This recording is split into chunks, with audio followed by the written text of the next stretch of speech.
Streaming now, this is the Wood TV Live Desk.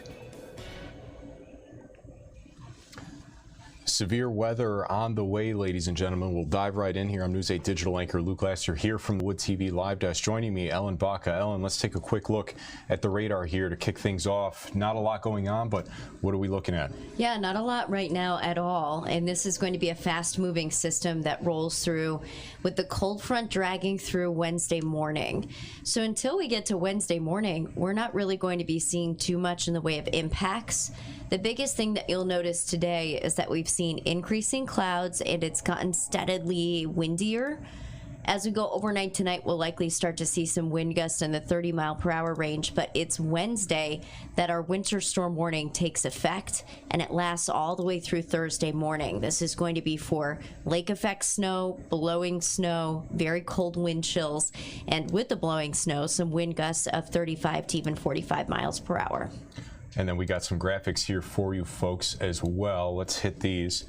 Up first, Wednesday to Wednesday night. Yeah, so this is a snow forecast. This is for new snow on top of what we already have.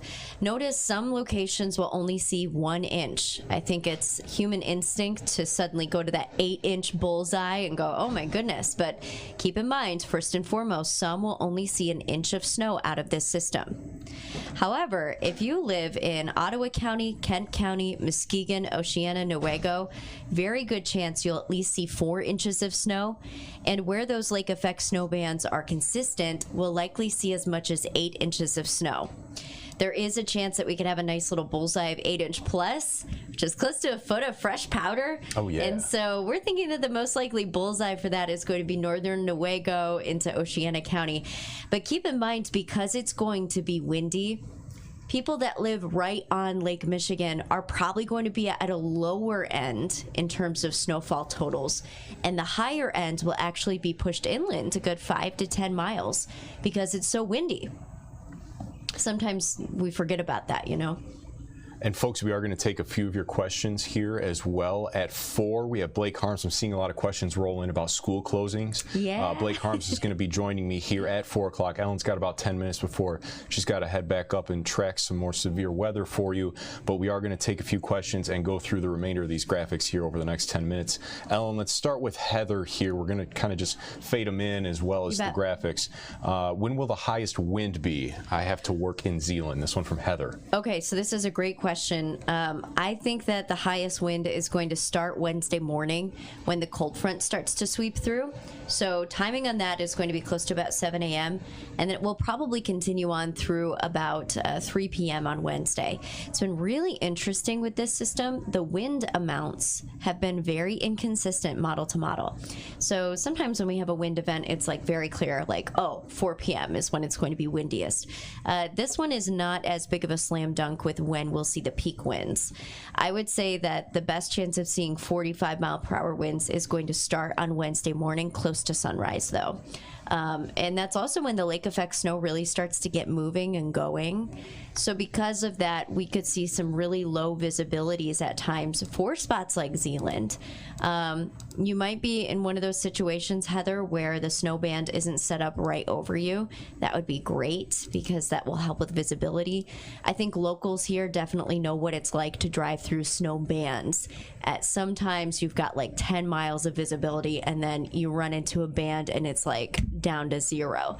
So that's the type of setup that we're expecting here for Wednesday. Snow bands with changes in visibility, really fast changes in visibility possible.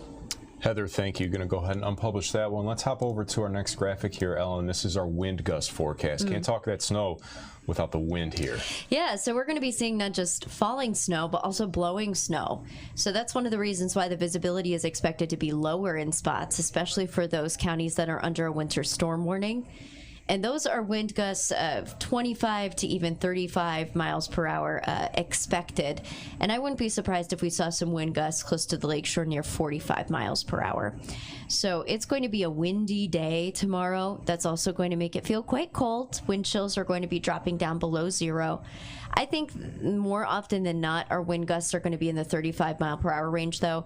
And just to kind of put that in perspective, Luke, we saw 2 wind systems in December, right? those featured wind gusts in the 50 to 60 mile per hour range. So it won't be quite that windy. The big difference with this system is just the fact that we're going to be seeing the snow along with it. So the biggest danger, more than anything, it's just the drops in visibility that we could see.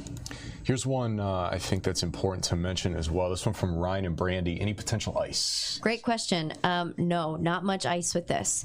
We're going to be seeing our temperatures drop so quickly on Wednesday below freezing with the snow developing that it's going to be pure snow. We're not expecting a wintry mix with this one. So I guess that's a blessing in disguise. We have to worry about low visibilities, but we don't have to worry about any ice storm potential. And it's even looking like some of those flash freeze situations might not be a thing for Wednesday. Now, of course, if you're on a road and it's not plowed and it starts to get packed down, you're going to want to watch for some icy spots. But no to the wintry mix ice scenario. Ryan and Brandy, thank you. This is a good segue into our next graphic here, Ellen. Our wind chill forecast. We have a few questions about that.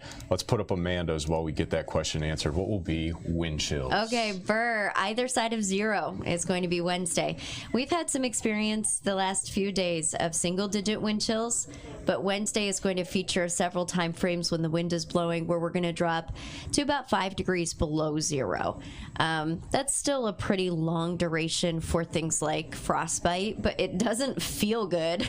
So if you have to work outside, this is one of those days that you want to plan for the wind, the snow, the blowing snow, and wind chills frequently dropping to about 5 below. At most, some spots could be dropping close to 15 below, but that would be very temporary.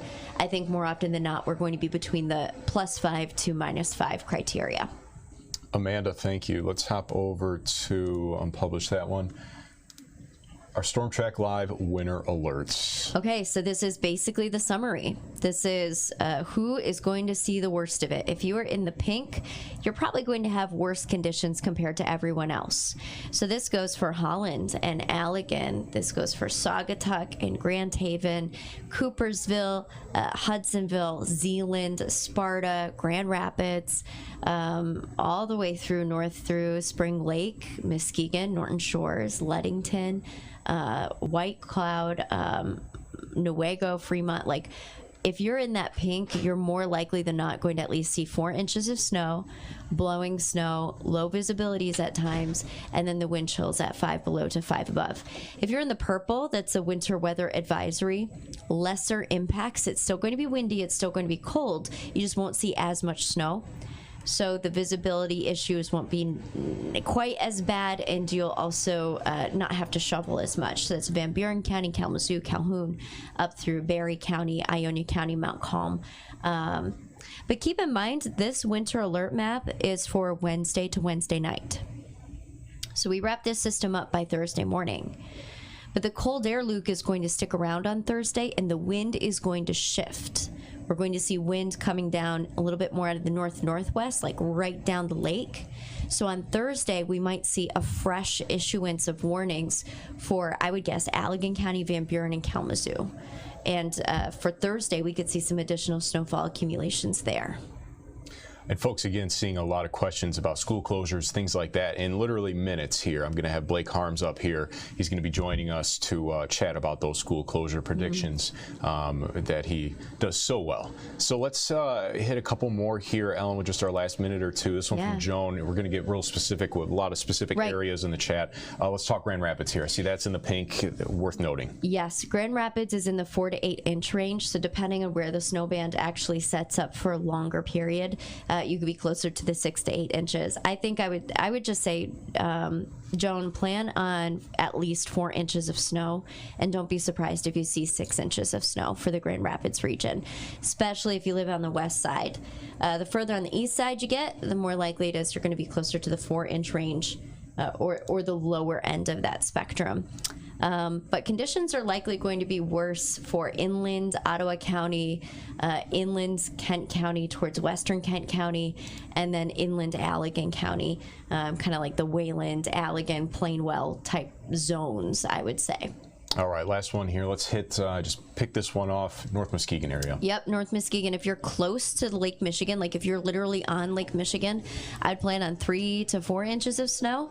But if you live in North Muskegon and you're a little further inland, like say 10 to 15 miles away from Lake Michigan, you've got a better chance of picking up closer to about, I would say 5 to 8 inches of snow.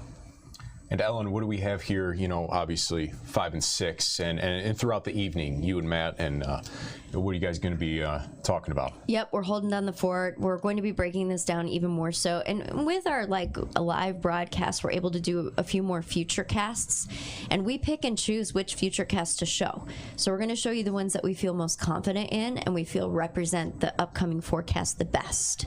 So with that being said, you'll be able to actually see the numbers that are closest to your county or your city and be like, okay, I'm in the 4-inch range. I'm in the 5 below range, and actually walk that through a little bit more specifically for each of you. So we cover a big area, guys. West Michigan is pretty big. We have 13 counties that we cover and beyond. So we want to make sure to do that for you at 5 and 6 with plenty of time allotted to that to just kind of walk us through the system, what we're most likely going to be seeing. We're also going to be talking with Blake Harms. We've been talking to him all day. I've been chatting with him. We've been conferring forecast-wise, and so I'm excited for him to talk with you, Luke, about school closings. I think he's got a really good handle on what's going on. And stick with us, folks. We're going to start a whole new stream for that in just a matter of minutes here. Blake's going to hop on and be chatting with him about the school closures. Ellen, thank you. Folks, have a great evening. Again, the link to the weather tab on woodtv.com is attached to this stream. Stick with it there for all your severe weather needs. Have a good one.